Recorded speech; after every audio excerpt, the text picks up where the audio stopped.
Alors l'association Élise, c'est une association qui existe maintenant depuis plus de 20 ans. Elle a été créée en fait à la base par des personnes en fait qui sont très sensibles aux questions écologiques et qui voulaient faire quelque chose, mais plus particulièrement autour des énergies, de la consommation d'énergie, parce qu'on sait que c'est un des gros facteurs qui impacte sur les changements climatiques et l'écologie de manière générale. Et donc voilà, ils ont décidé de monter cette association pour sensibiliser en fait les particuliers en Vendée aux économies d'énergie, aux éco-gestes, aux énergies renouvelables, à toutes ces questions en fait autour de l'énergie et surtout comment moins l'utiliser. Alors le défi déclic, justement, c'est une des activités qu'on propose aux particuliers, parce qu'en fait l'association Élise a plusieurs pôles d'activité.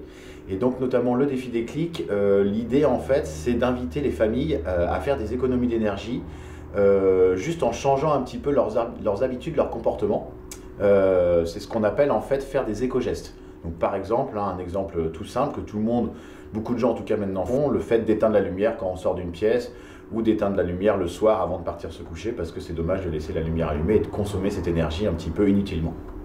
Puisqu'on estime que l'économie générée, je vais parler en euros pour que ça parle à tout le monde, juste en faisant un petit peu attention, en éteignant la lumière, en baissant d'1 degré son chauffage, en moyenne dans ce défi déclic, les familles font entre 150 et 200 euros d'économie d'énergie. Donc il y a quelques kilowattheures qui sont économisés par chaque famille.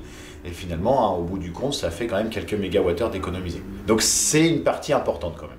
Nous, ce qu'on explique, c'est que des petits gestes, on peut en faire en fait partout. Donc les étudiants, ça va être à l'université où ils étudient, où ils peuvent être vigilants, à penser à éteindre la lumière, à bien penser à éteindre les ordinateurs une fois que le cours est terminé, le vidéoprojecteur, tous les équipements en fait qui consomment de l'énergie.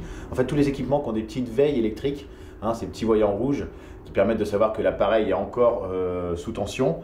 Ça, si on les enlève, mine de rien, ça fait des économies. On estime par exemple que toutes les veilles en France, ça représente 1 à 2 centrales nucléaires qui tournent juste pour les veilles en fait électriques. Donc voilà, si tout le monde fait un petit peu attention, donc les étudiants là-dessus peuvent faire des efforts.